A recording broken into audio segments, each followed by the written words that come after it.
एवं मिलन समारोह के अवसर पर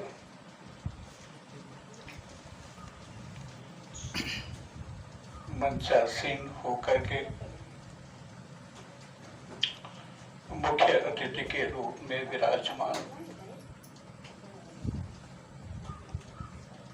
आदरणीय श्री उमाशंकर दास जी,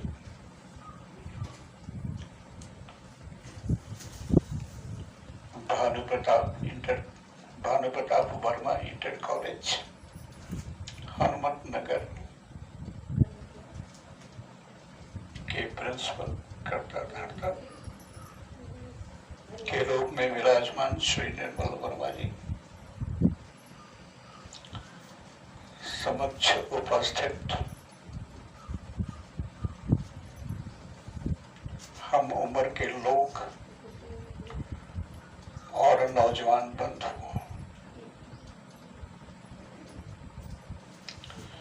एकता गोष्ठी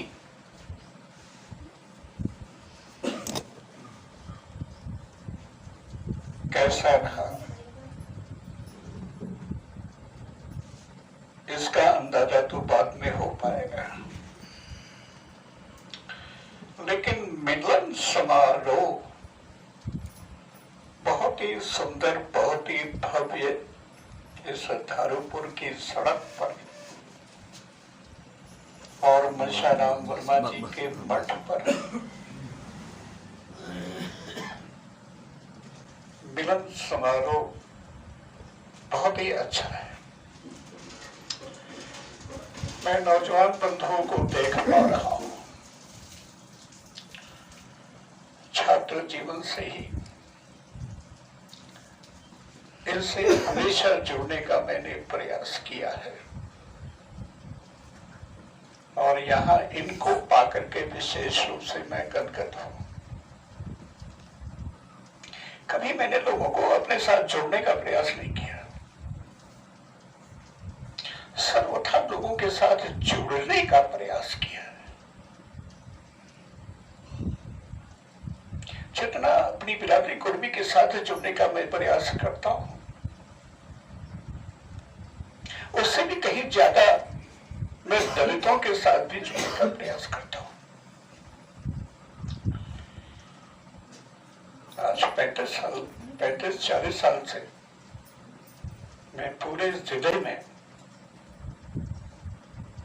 कुर्मी करते हुए इन्हें संगठित करने, इन्हें एक सूत्र में बांधने, इनके पीछे एक एकता लाने,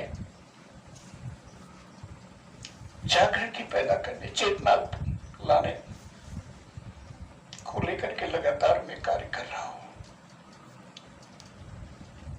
करते करते कभी असफल हो जाता हूं, फिर उठता हूं, फिर गिरता हूं, फिर चलता हूं।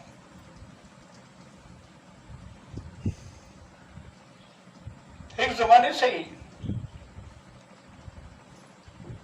इन्हें मैंने जोड़ने का प्रयास जब किया तो 1992 में एक कार्य योजना बनाकर मैंने सरदार पटेल की जयंती मनाई और उस समय मेरे पास खुद का धनाभाव था। चिंतन मान करके बड़ी जयंती मनाई।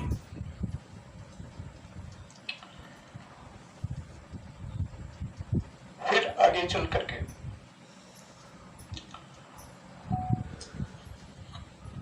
स्थितियां और बनती चली गई। सरकारी कर्मचारी अधिकारियों को मैंने संगठित करने का प्रयास किया बिरादरी के इस उद्देश्य के साथ कि मान्यवर कांशीराम जी की तरह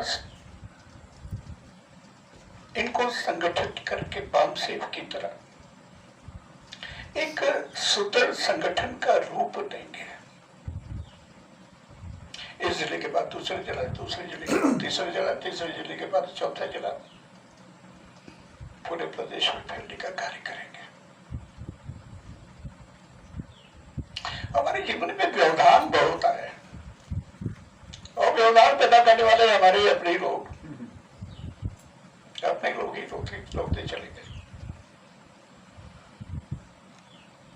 जगह 98 लोगों की बैठक हुई, दूसरी जगह 130 लोगों की हुई, तीसरी जगह 140 लोगों की हुई। कपिल देव वर्मा SDO हुआ करते थे बिजली विभाग में, बनियानी चौधरी हुआ करते थे अपना दल के संरक्षक। उन्होंने हमसे कहा कि मैं चूंकि नौकरी से त्याग पत्र दे चुका हूं, इस नाते आप ये कह दीजिए कि 100 रुपया महीना हमको दिया करें। मैंने कहा चौधरी साहब, अभी इस बात को कहना प्री मेच्योर टॉक होगा।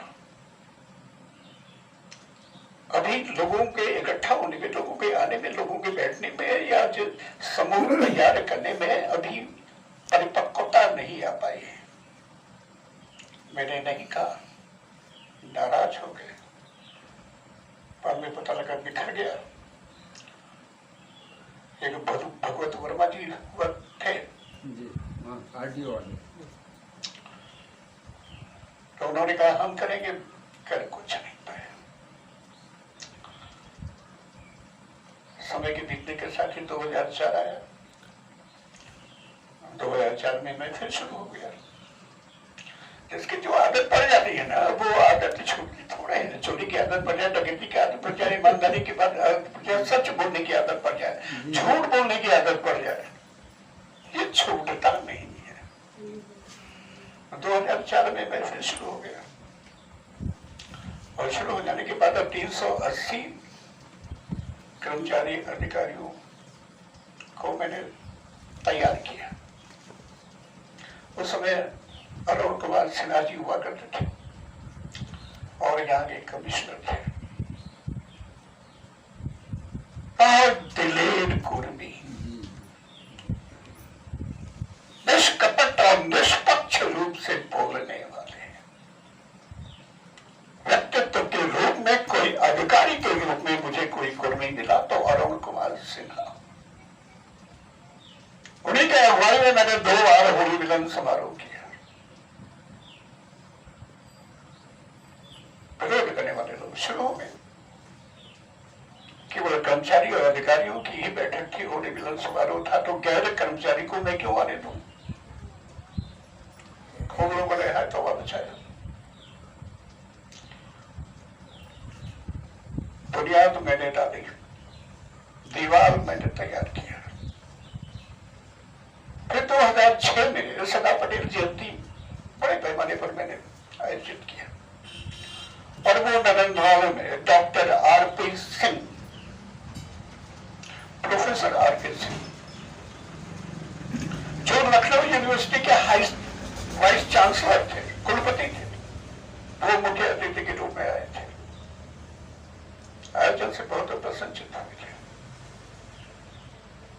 और उस आयोजन के समाप्त होने के बाद समीक्षा बैठक हुई। तो उस समीक्षा बैठक में मुझे 6,000 रुपया चोरी करने का आरोप लगाया गया। हाँ। एक कमिश्नरी में नौकरी करते हैं KP वर्मा, PN वर्मा और KP वर्मा के और 4-6 लोग। उस समय हमारे पास धन अभाव था, लेकिन चंदा लगा करके मैंने किया था। अपने जेब से भी मैंने 6-7 हजार रुपया लगाया था। अरुण कुमार सिन्हा जी ने हमसे ये कहा था, वर्मा जी, जयंती के निष्पक्ष 20,000 रुपया रखा हुआ है। अभी 3-4 दिन पहले मैंने उनको कहा भी, बताया भी। और यहां से हम लोग 4 तारीख को गए थे, 4 तारीख को आपके सामने ही मैंने कहा, आपने कहा था 20,000 रुपया रखा हुआ है।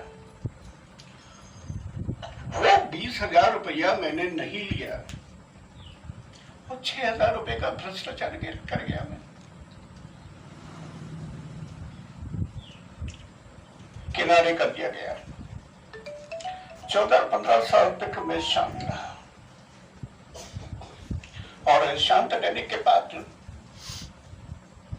किसी भी रूप में मेरे पास फिर धन आया।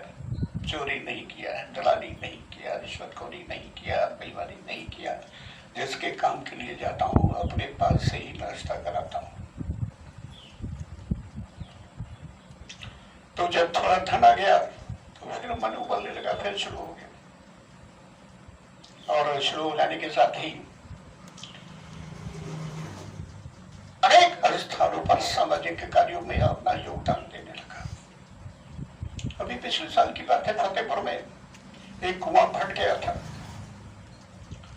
तो वहां पर लोगों ने कहा कि बैठका बन जाता, तो पिलर लग करके बैठका मैंने बनवाया। 1,30,000 रुपया लगा है। शंकर बाबू मौजूद है, शंकर जी गए थे देखने के लिए। पिछले साल ही RN पब्लिक स्कूल बन के गाँव में सरदार पटेल की जयंती भव्य जयंती, आप बता रहे नंबर 1 की। वैसे जयंती जिले में कहीं नहीं मनाई गई, वो जयंती मैंने वहां पर मनाया। 1.5 लाख रुपया मैंने लगाया, बाकी 6,000 रुपए का मैं चोर हूं। ये बात हमारे दिमाग से कोई निकलती ही नहीं।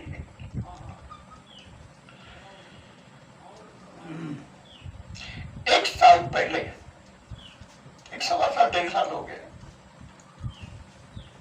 खुले तौर पे बोल रहा हूं,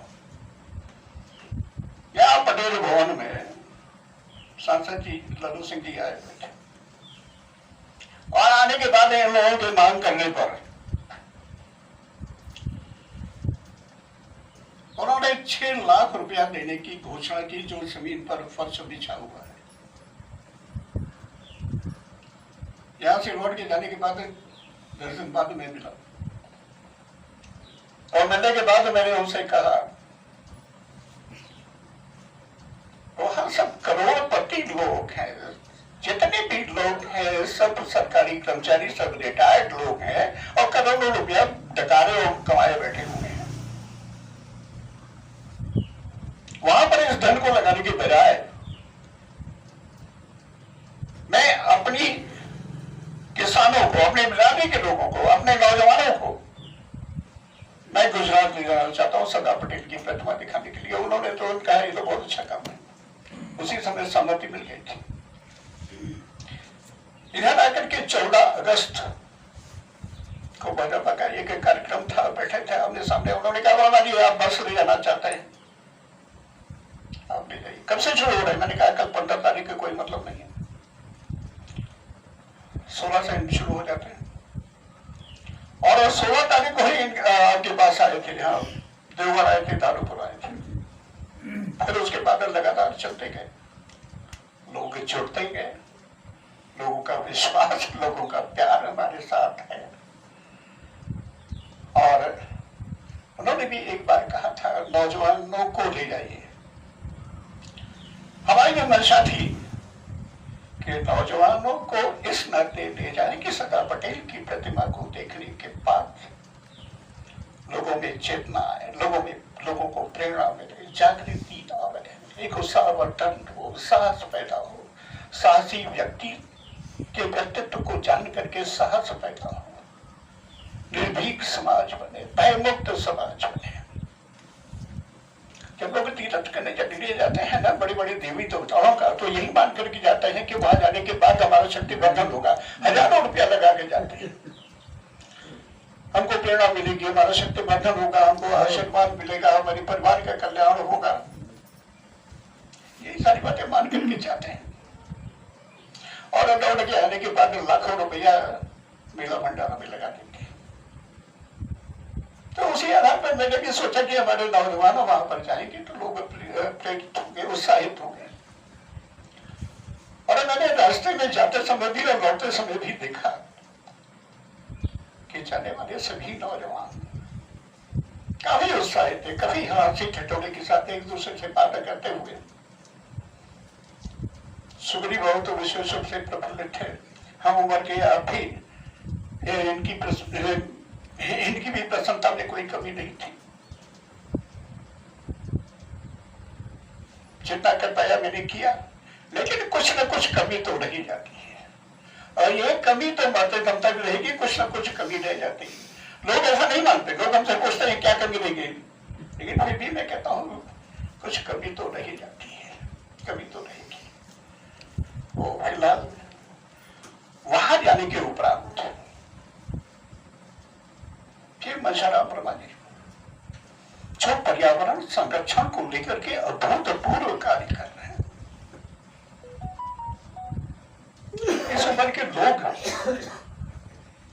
जब पढ़ाई लिखाई करने के बाद गतिशील हो जाते हैं तो पैसा कमाने का कार्य करते हैं, नौकरी में जाना चाहते हैं, और अगर ये नहीं तो राजनीति में जाना चाहते हैं। राजनीति में इस नाते जाना चाहते हैं कि राजनीति का व्यवसायीकरण हुआ है, पैसे की रुआई होती है, पैसे की कमाई होती है, इस नाते राजनीति में जाना चाहते हैं।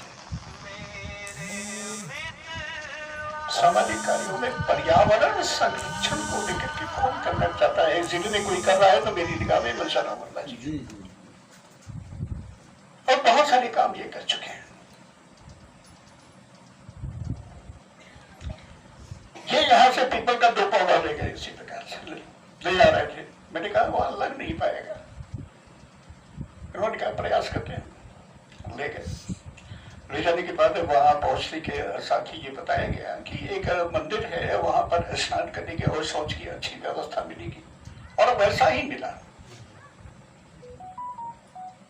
हमारे उमाशंकर जी भी बहुत प्रसन्नचित हैं। और उसके बाद तो वहां के एक मस्जिद थे, तो उनसे मैंने कहा कि हम पीपल का पौधा लेकर के आए हैं, लगाना चाहते हैं। वो बेचारे खुद ही गैंती लेकर के उठ गए।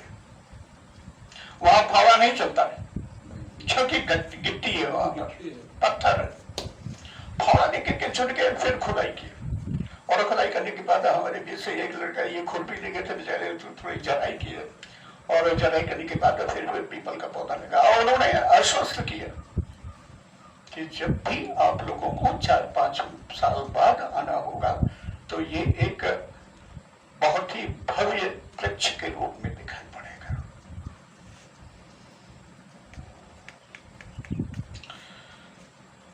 जो लोग भी वहां गए थे वो तो कभी भूल नहीं पाएंगे वहां के दृश्य परिदृश्य को देख करके। और उनको चाहिए कि आप लोगों को बताओ। तो वो ऐसे स्थल पर सरदार पटेल की प्रतिमा स्थापित की गई है कि एक तरफ नर्मदा नदी की झरना बांध से जो झरना बहती है, देखते ही मन विभोर हो जाता है। दूसरी तरफ नर्मदा नदी कलकल बहती हुई, तीसरी तरफ पहाड़,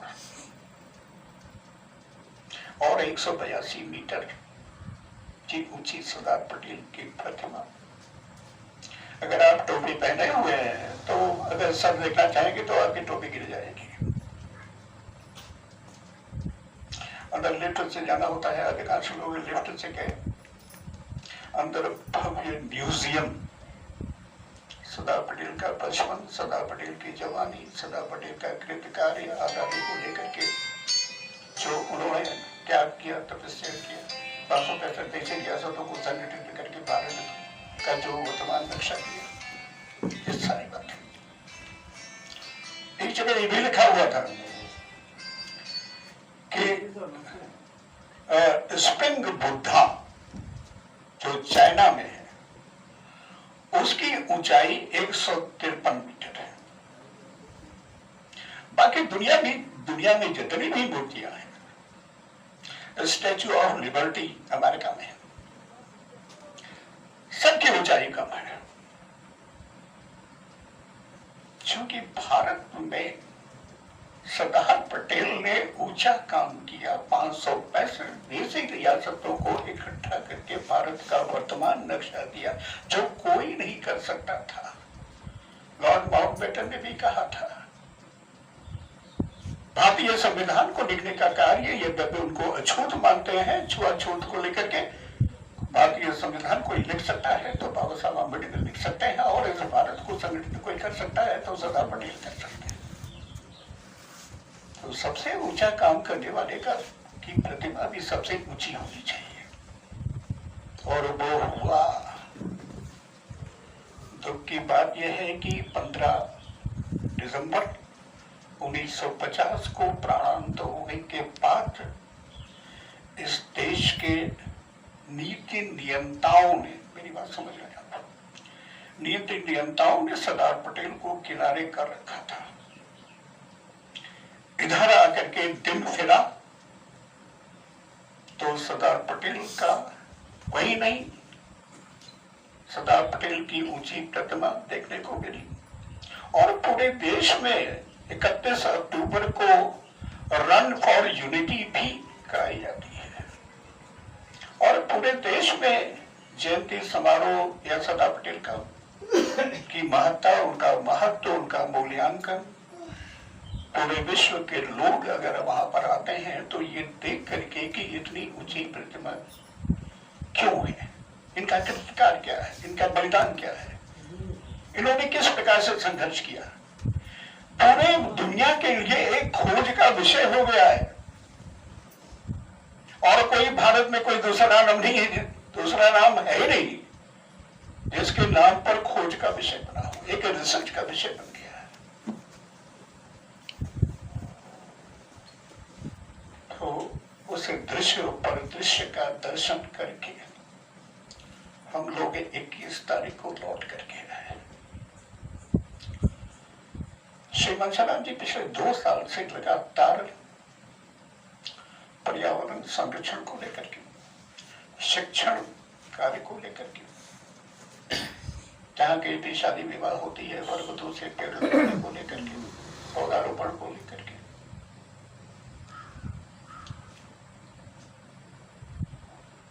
पर्यावरण से संबंधित तो कोई दिवस आता है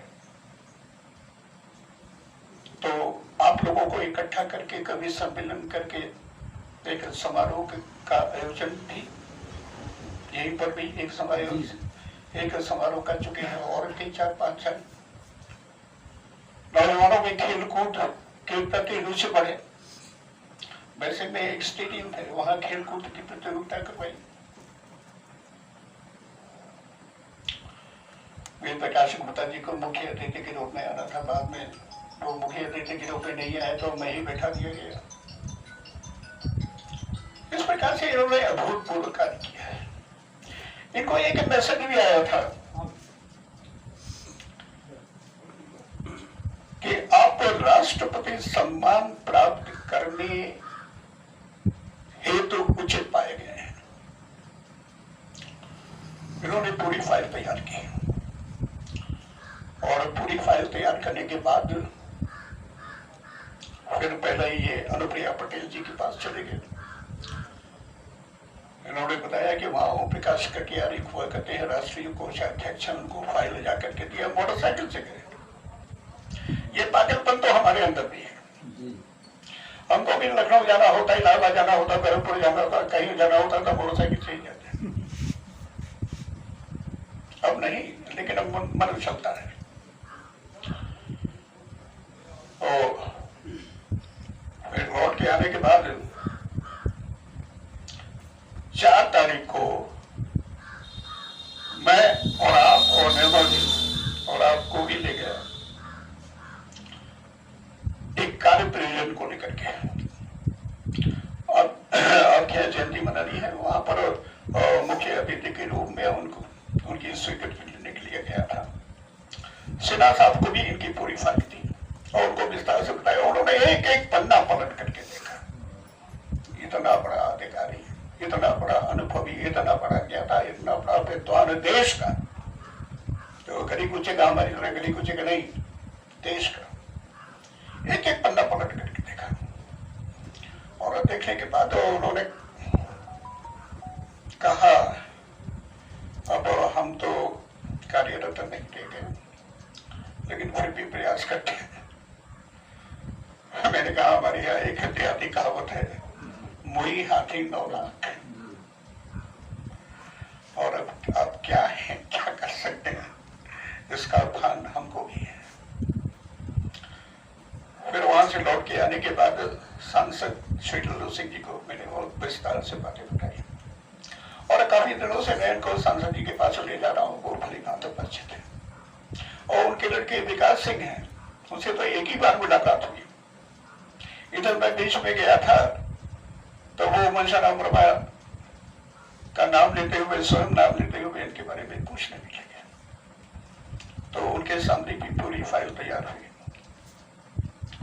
और उन्होंने लेटर लिखा, बहुत अच्छा लेटर लिखा गृह मंत्री को, गृह मंत्रालय को,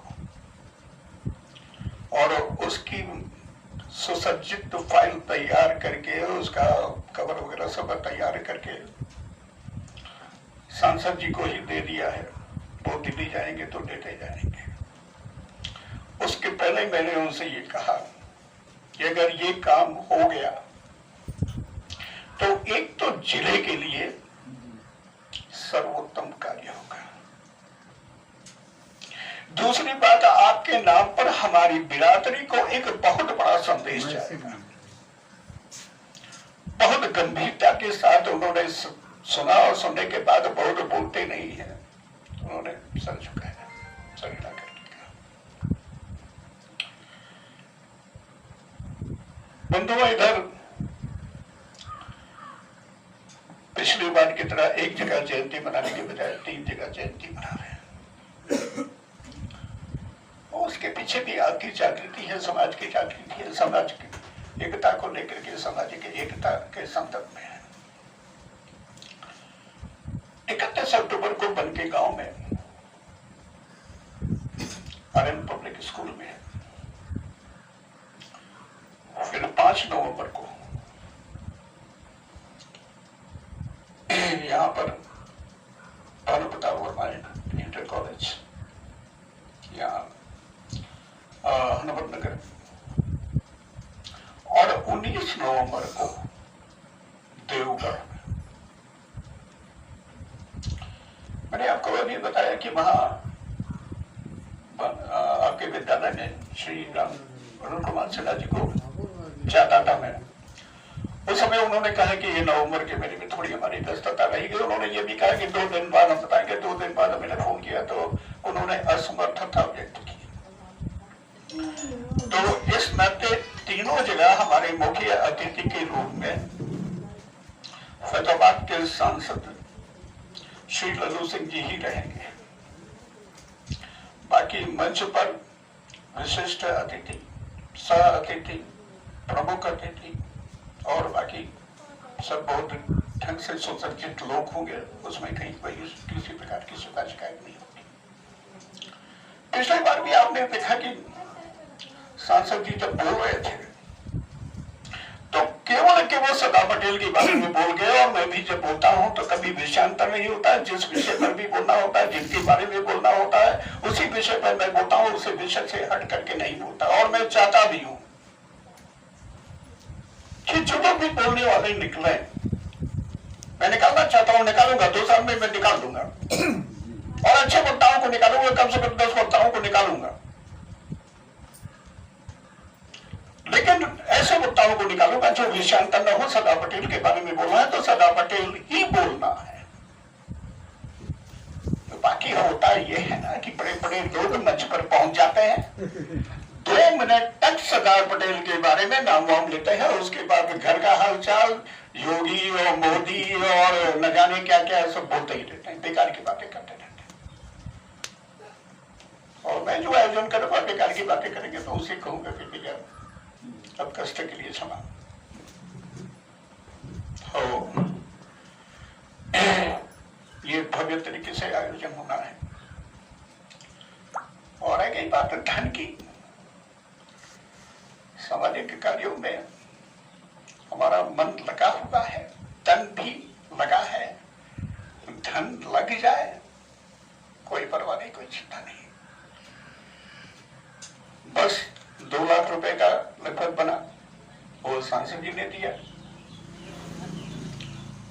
और खाना दाना में मिला करके करीब 1.25 लाख रुपया लगा, वो मेरा लगा। लेकिन वो 1.25 लाख रुपया माने के कोई माने नहीं रखता। इस नाते धन का महत्व तो कभी मैंने जोड़ा ही नहीं है। इतने नौजवानों को मैं ले जा पाया है एक साथ, अपने बच्चे के रूप में, अपने बेटों के रूप में। ये हमारे लिए अहोभाग्य का विषय था, ये हमारे लिए सौभाग्य का विषय था, और मैं करता ही रहूंगा। ये अक्टूबर से लेकर के नवंबर तक जयंती मनानी है, और इस जयंती समारोह के खत्म हो जाने के बाद फिर हमको मसूदा में एक बस ले जाना, एक अंबिकापुर से, एक सोहावल से, एक रुदौली से, यहां से भी लोग दोबारा चाहत अगर पैदा करेंगे, प्रबल इच्छा अगर जताएंगे, अगले काम लेके चले जाऊंगा, ऐसा तो आता जाता रहेगा। और पारिवारिक खर्च को लेकर के कोई चिंता नहीं। मैंने गणित से बीएससी किया हुआ है, ये स्नातक में अपना हिसाब किताब जानता हूँ, कितना मैं समाज के लिए लगा सकता हूँ, कितना अपने लिए, अपने परिवार के लिए, अपने बेटियों के लिए बचा के रखना, वो सब मैं जानता हूँ। वो सब अपनी जगह सुरक्षित।